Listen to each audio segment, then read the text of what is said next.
దురదృష్టవశాత్తు గత 5 సంవత్సరాల్లో మాటలు చెప్పడం తప్ప 3,000 కోట్ల రూపాయలు ధరల స్థిరీకరణ నిధి పెట్టామని చెప్పి 5 సంవత్సరాల్లో ఒక్క పైసా కూడా ఖర్చు పెట్టకుండా కాలయాపన చేసిన విషయం కూడా ఈ సందర్భంగా తెలియజేస్తున్నాను. గత 5 సంవత్సరాల్లో ఇంటర్నేషనల్లో కారణాలు కావచ్చు, దేశంలో ఉత్పత్తుల కారణాలు కావచ్చు, ఒక 2-3 వెరైటీసు గత 10 సంవత్సరాల్లో 1 సంవత్సరము 2 సంవత్సరాలు అత్యధిక ధరలు వస్తే ఆ ధరలేదో మేమున్నప్పుడే వచ్చాయి, ఈరోజు తగ్గిపోయాయని చెప్పి యాతన చేయడం తప్ప 5 సంవత్సరాల్లో చేసింది ఏమీ లేదు. ఈ సంవత్సర కాలంలో ఈ ప్రభుత్వం క్లోజ్గా ప్రతి కమోడిటీ మీద దృష్టి పెట్టడం జరిగింది. మీరు చూశారు, టమాటాలు విపరీతంగా మార్కెట్లోకి వస్తే ధరలు పతనం అయితే 12 రూపాయలు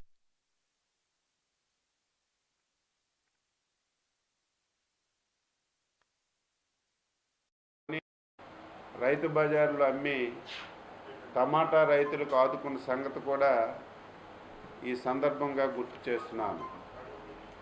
ఈ మధ్యకాలంలో ఈ 3 పంటల మీద, 1 నల్లబర్లి, 2 మామిడి, 3 కోకో, మీడియాలో కానీ రైతుల నుంచి కానీ ప్రజాప్రతినిధులు కానీ మా దృష్టికి నల్లబర్లి రేట్లు బాగా పడిపోయాయి. పడిపోవడమే కాదు, ఏ కంపెనీ వచ్చి కొనే పరిస్థితి లేదు.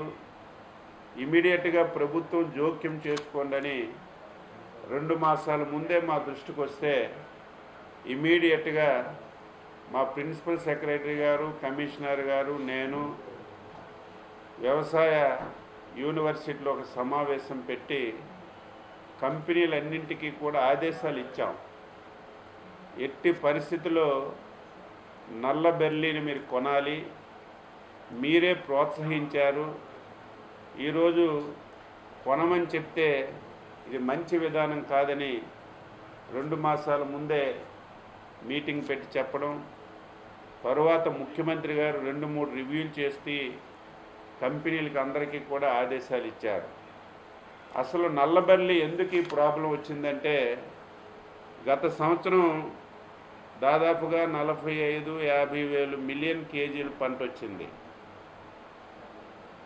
గత సంవత్సరం ధర కూడా విపరీతంగా రావటం వల్ల రైతులందరూ కూడా మొగ్గు చూపి అందరూ ఈ నల్లబర్లి వేయటం వల్ల ఈ సంవత్సరం దాదాపుగా 85 మిలియన్ కేజీలు నల్లబెర్లి ఉత్పత్తి అయింది.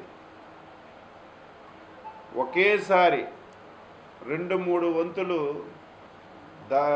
ఏదైతే ప్రొడక్షన్ పెరగడం వల్ల కంపెనీలన్నీ కూడా కొనడానికి చొరవ చూపలేదు. మేము మళ్ళీ గత నెలలో రైతుల దగ్గరికే వెళ్ళి పొలాల్లో స్టాక్ అంతా చూసి కంపెనీలో ఏ విధంగా ఇది సేల్స్ చేస్తున్నారో చూసి ఒక సమావేశం పెట్టి స్పష్టంగా మేము మళ్ళీ కంపెనీలకు అన్నింటికి కూడా ఆదేశాలు ఇచ్చాం. ఇచ్చినా సరే కొనుగోళ్లు చాలా మందకొడిగా సాగుతున్నాయి.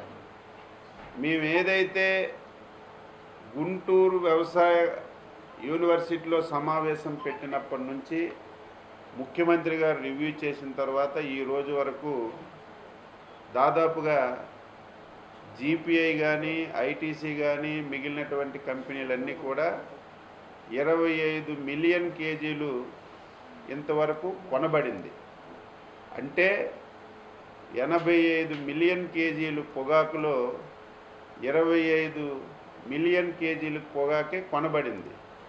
మిగిలిన పొగాకంతా కూడా పొలాల్లో ఉండడం వల్ల, వర్షాలు పడడం వల్ల, దీనన్నింటికి మించి అసలు కంపెనీలు కొంటాయా లేదా, మేము చాలా పెట్టుబడులు పెట్టాము అని చెప్పి రైతులందరూ ఆందోళన చెందుతున్నారు. ఇటువంటి సందర్భంలో మళ్ళీ ముఖ్యమంత్రి గారు ఈవేళ సమావేశం పెట్టి స్పష్టంగా ఒక నిర్ణయం తీసుకున్నారు. ఏదైతే రిమైనింగ్ ఉన్నటువంటి నల్లబెల్లిని 2 కంపెనీలు జీపీఐ, ఐటీసీ తప్పనిసరిగా 20 నుంచి 25 మిలియన్ కేజీలు నల్లబల్లి కొనాలని చెప్పి వాళ్ళకి స్పష్టంగా ఆదేశాలు ఇచ్చాం. వాళ్ళ నుంచి కూడా సానుకూలంగా మేము ఈసారి కొంటామని చెప్పి సమాచారం ఇచ్చారు. దీంతో పాటుగా అనేక చిన్న కంపెనీలు ఉన్నాయి. ఈ కంపెనీలన్నింటికీ 20 మిలియన్ కేజీలు పొగాకు కొంటామని వాళ్ళు కూడా చెప్పారు.